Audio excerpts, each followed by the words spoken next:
of Vermont and Senator. Who wrote a book, which means he's a fake socialist. Senator, first of all, welcome. Second of all, your visit comes on a day we've got some breaking news, some genuine breaking news from Kyiv, where President Biden met with Ukrainian President Zelensky this morning. It was Mr. Biden's first visit to Ukraine since the Russian invasion nearly a year ago. And this week, also, Senator Sanders is out with a new book. It's called It's Okay to Be Angry About Capitalism. Senator, good morning to you. Because of the Ukraine news, before we get to the book, I want to ask about the situation in Ukraine. We're sending a lot of money there at the moment, money generated by our capitalist system. So there is a connection, I suppose.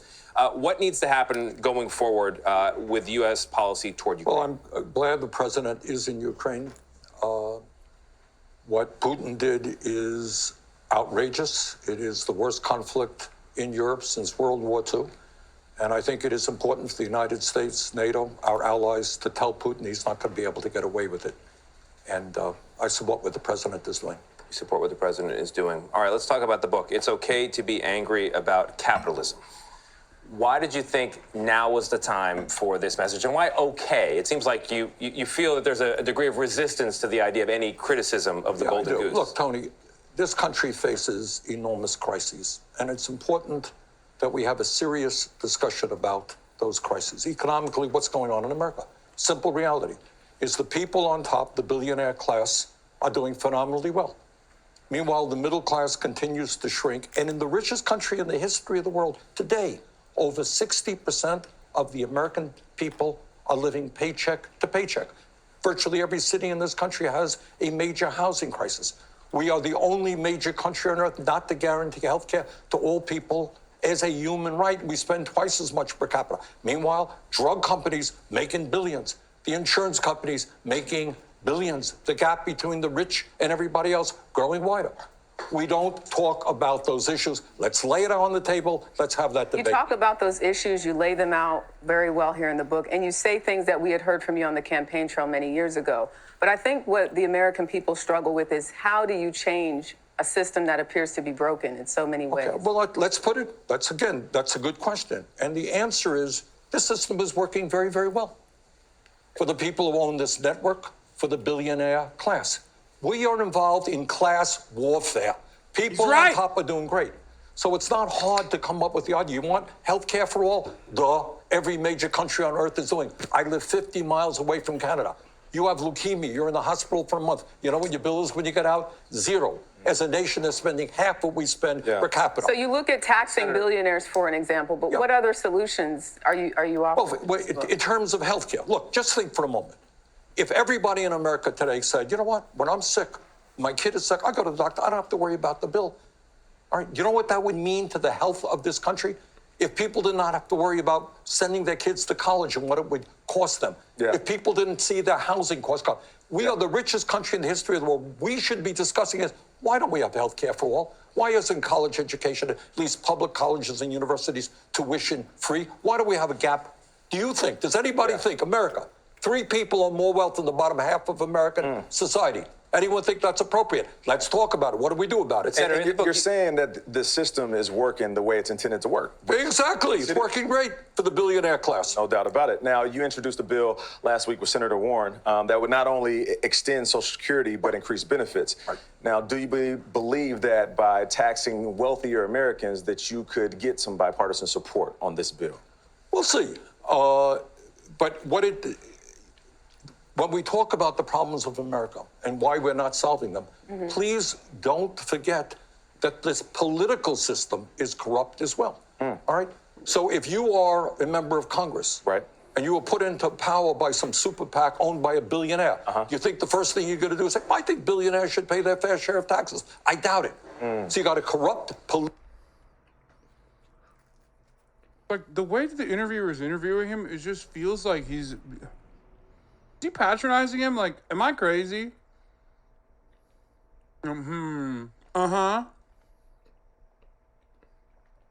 Like, it just feels weird.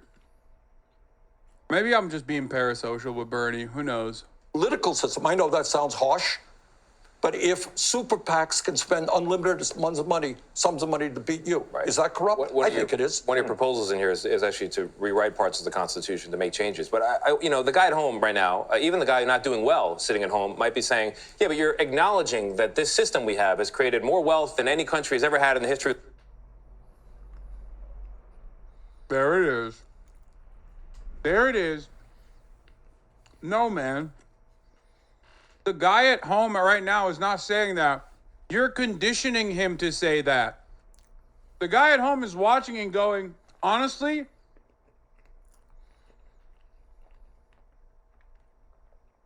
it feels like Bernie is spitting the fucking truth. By the way, this also ties back perfectly to what we were talking about with respect to Noam Chomsky and manufactured consent. This is a self-selecting process. It's a self-eliminating process. You have this motherfucker in this position specifically because he's a dog for the capital owners. He will say the right things. Through the world, tremendous innovation, things you acknowledge in the book, and now you're talking about changing that. I get, or tweaking it. Tony, it has created enormous wealth for the people on top. You tell me, in this great nation, I grew up in a family that struggled economically. We lived paycheck to paycheck. Why today, in 2023, over 60% of the people living paycheck to paycheck? Why? Let's talk about where we want to go. And I'll tell you something else that's happening. With all of the artificial intelligence, the robotics are out there. Who's making those decisions, whether you're going to have a job or not have a job? Are working people involved in? So all that I'm saying in this book, in that this age, with all of the technology out there, all the wisdom out there, let's create an economy that works for all, not just the few. I want to ask a question about Jimmy Carter here, but on AI, it is current tax policy in this country that Google Pixel アトス Xperia なら全力で今を楽しまなきゃって時にスマホのセキュリティを気にする暇なんてない。24時間有害なアプリから自動で守る。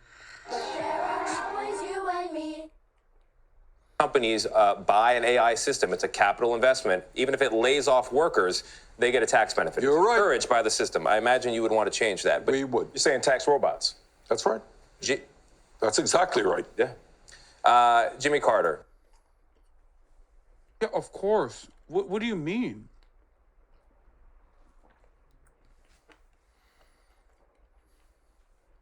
Bro, I hate this shit so much. They would never be this contentious while interviewing a billionaire advocating for lower taxes. Yeah. Jimmy Carter did 9/11. It's true.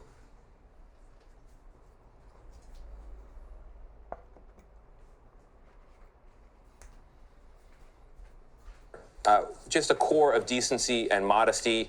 Didn't serve on corporate boards, went back to his hometown, didn't go to live in some giant mansion, didn't give high-powered speeches worth a lot of money. Regular guy, not a quote normal guy, seemed like a regular guy in real life. Your most memorable encounter with him, if you could, sir. Everything you said is true.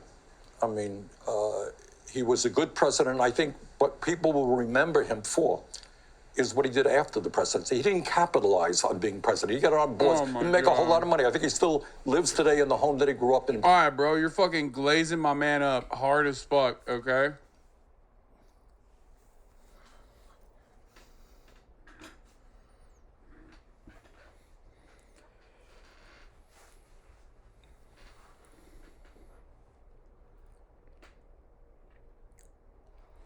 Jimmy Carter is the best PR agent in the world. You know, the Jimmy Carter doing Jimmy Carter shit since he fucking left the presidency is literally the inverse of the same coin that is like, oh man, Bernie Sanders is such a bad socialist because he's selling a book. You're a good guy. You're a good guy if you're like literally, building houses. Who cares what you actually did when you had power? Who cares how you used it? Who cares what kind of fucking reactionary politics you brought into well, not brought, but basically advocated for from the position of the presidency that basically created the perfect grounds for Ronald Reagan to come in and seize control and just undermine America and labor rights completely, okay? Because hey, listen, you're building houses. Oh, here. I mean, the number one Jimmy Carter hater of all time is, by your logic, Felix Biederman. The big difference between Jimmy Carter and Bill Clinton is that Carter actually fully believed his destruction of the regulatory state was actually helping regular Americans. Well, that and their personal conduct towards women, just a fucking historical disaster. However, I don't care how nice he was. He went for the biggest job in the world at one of the most pivotal times of recent history in deregulated trucking that met with Christopher Lasch. The latter is pretty funny considering the purchase Lasch has with certain online sectors nowadays.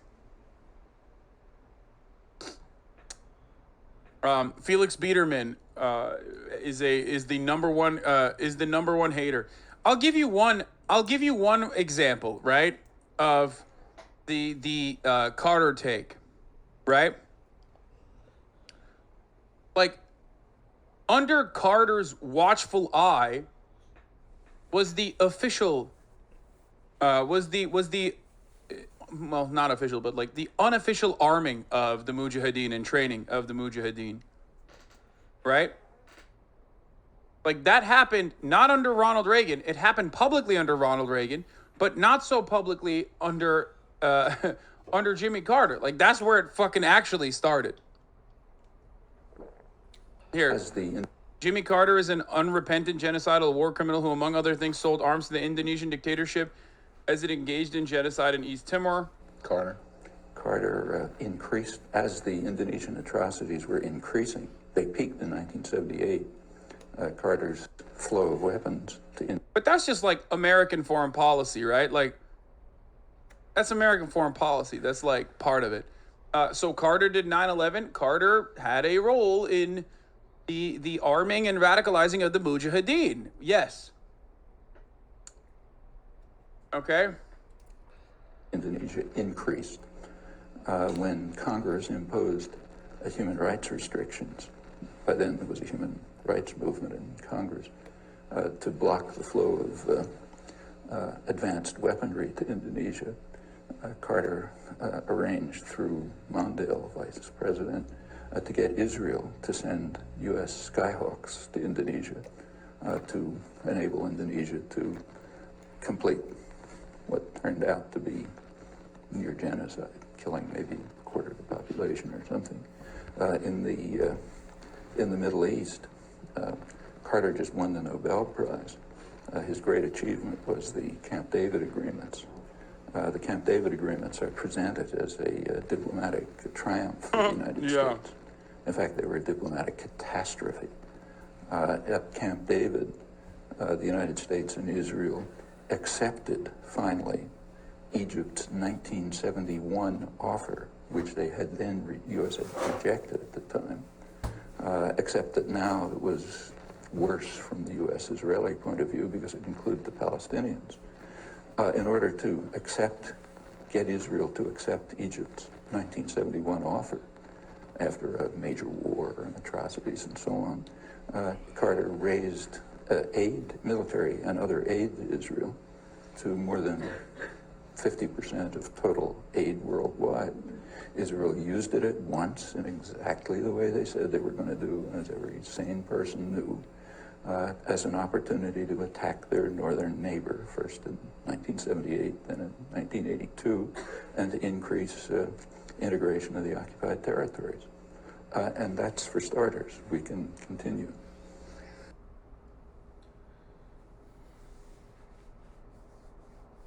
Timor was a Portuguese colony. Indonesia had no claim to it, and in fact stated that they had no claim to it. During the period of colonization, there was a good deal of politicization that different groups developed. A civil war broke out in August '75.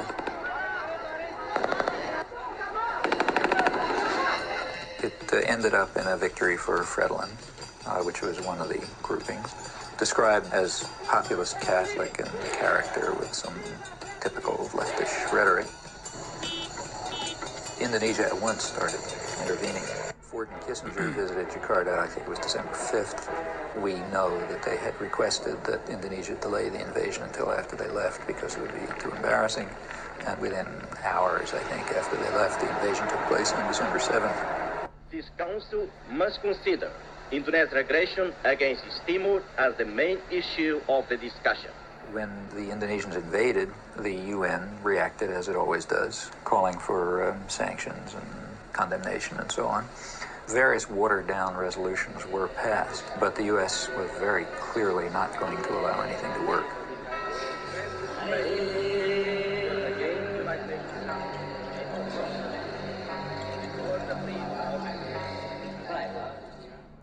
By 1978, it was approaching really genocidal levels. The church and other sources. I started listening to Richard Wolff, and I want to get your thoughts on him. He's great when he was talking about Marxist theory.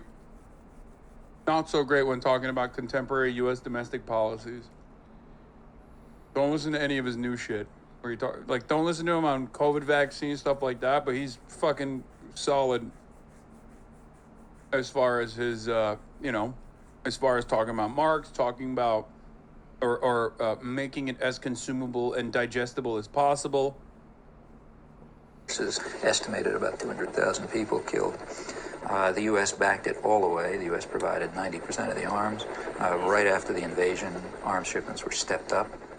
When the Indonesians actually began to run out of arms in 1978, the Carter administration moved in and increased arms sales. And other Western countries did the same. Canada, England, Holland, and everybody who could make a buck was in there trying to make sure they could kill more Timorese. There is no Western concern for issues of aggression, atrocities, human rights abuses, and so on, if there's a profit to be made from them. Nothing could show it more clearly than this case.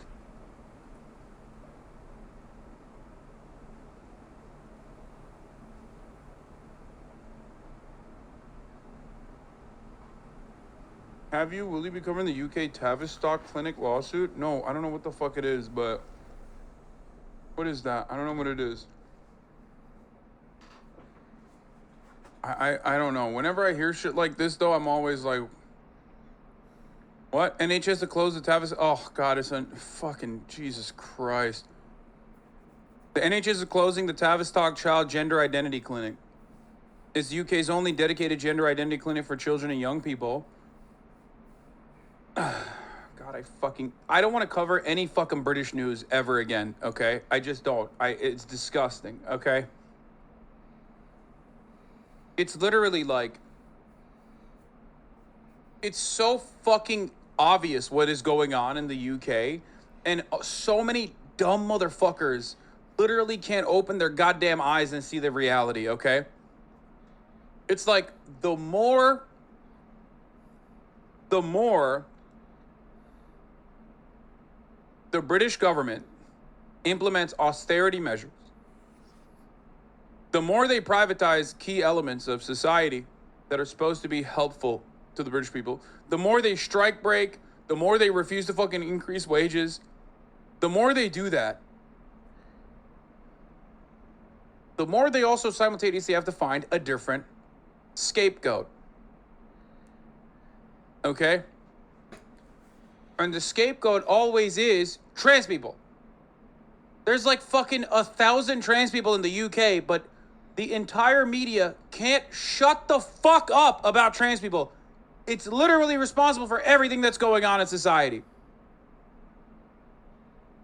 Trans people and immigrants, trans people and immigrants, trans people and immigrants, trans people and immigrants, trans people and immigrants. It's like, shut the fuck up. Fix the fucking NHS. You have a prime minister that wasn't even fucking voted in, that literally ran originally or on numerous occasions talked about how like his goal is to redirect funds from poor neighborhoods to more productive rich neighborhoods. And all these dumb motherfuckers can talk about, the Lib Dem cowards especially, the centrist fucking pieces of shit that deserve the worst, okay? Especially so. And even the fucking stupid ass, conservative ass, Tory ass fucking Labour Party members like Keir Starmer, all they care about is like gender conformity and shit like that. Have some fucking backbone, okay? Push for the basically general strike that almost happened. And do the right thing for once, dude. Fucking Jesus Christ. Every goddamn day, they're just literally like, oh my God, women are being under attack because trans people exist. I hate it. I hate it so much. Anyway, Keir Starmer is too busy fucking making sure Jeremy Corbyn is not a part of the party. So, in the depraved imagination of the Western media class, someone like Castro is an evil monster, but politicians like Carter, Clinton, Bush, Blair, who have killed untold millions across the world, are good, decent, honorable men because they consider their victims to be subhuman. For the genocide at East Timor is but one part of Carter's long, bloody record. For a detailed account of all of those, the mass murder, which he has never even bothered to acknowledge or apologize for because he's a profoundly depraved monster, see this piece. Counterpunch, Jimmy Carter's blood-drenched legacy. Don't believe those saying. He later acknowledged his crimes and expressed remorse. When asked about Indonesia in 2007, he lied about his record and said he was too busy with other stuff to care and pay attention. Again, they consider their victims to be subhuman, like killing ants. Amy Goodman asked Jimmy Carter, I was wondering, by the way, shouts out to Amy Goodman, incredible. Obviously, independent journalism, not in mainstream media. Democracy Now! Is the best. Amy Goodman is the best. She is the GOAT.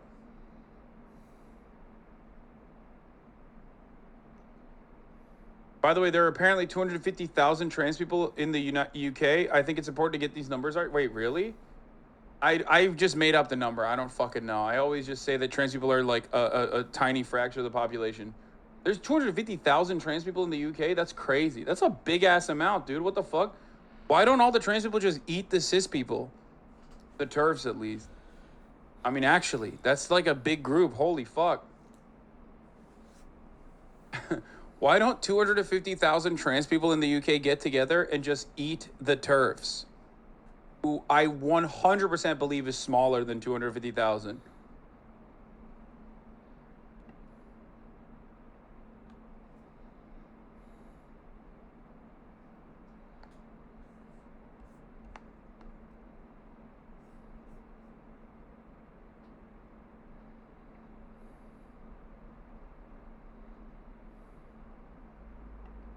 Yeah. That's still like 0.3%. Still. Well, as you may know, I had a policy when I was president of not selling weapons if it would exacerbate a potential conflict in a region of the world. And some of our allies were very irate about this policy. And I have to say that I was not, as thoroughly briefed about what's going on in East Timor as I should have been. I was more concerned about the other parts of the world then. Along those lines, as president, what do you think are the reasons why you could be so isolated? A president, for example, in the case of Timor, saying now you wish you had known more at the time what was going on. This is such an insane answer. He's just like, yeah, I fucking, escalated arms, went against my own perspective and own prior sentiments on the matter.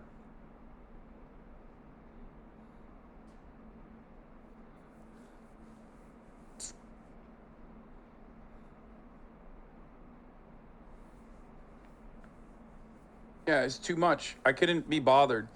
It's astonishing how easily lying comes to them. Well, you may know I had a policy of not selling weapons if they would exacerbate conflict in a region of the world. They accepted Israel, Indonesia, Iran, Central America, Afghanistan, and several African countries.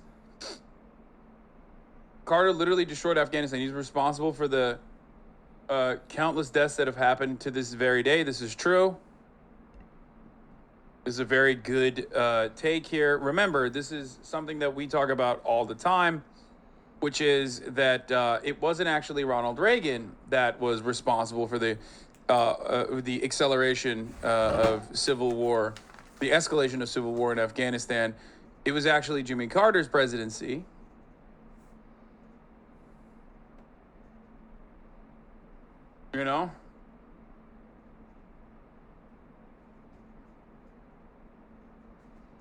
Also, I don't give a shit. Yeah, he might even be like a nice guy. It's almost like an ACAB perspective, where it's like, you think like, oh yeah, he spent his life building fucking homes. It's like, great, man, thank you. I mean, that's great. It's just wonderful that that's what you did. But you also are responsible for a lot of bloodshed. Anyway.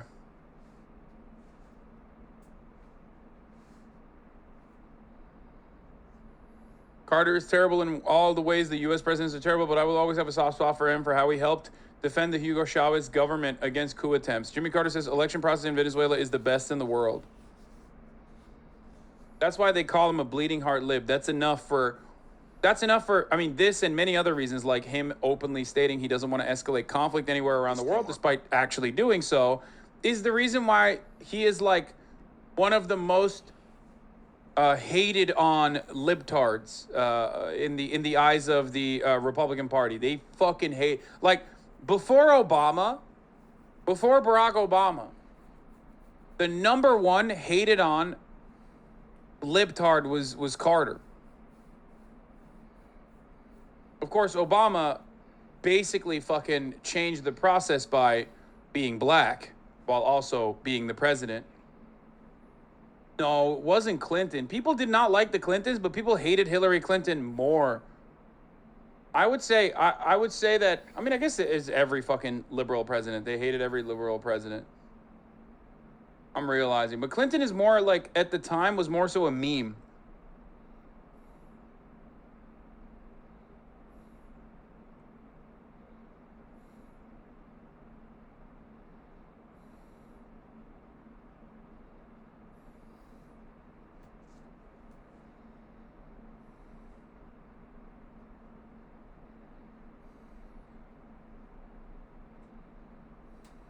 Anyway.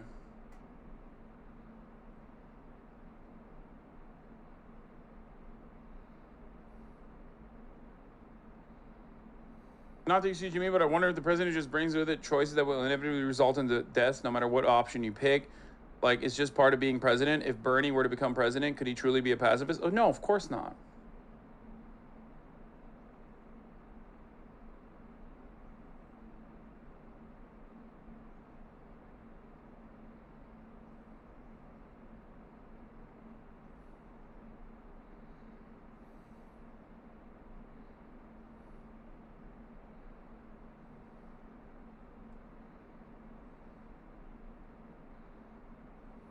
Anyway. Part of the hate on Carter is the justification for deifying Reagan. Reagan, yeah, Reagan. Google Pixel アコース Xperia なら全力で今を楽しまなきゃって時にスマホのセキュリティを気にする暇なんてない。24時間有害なアプリから自動で守る。There are always you and me.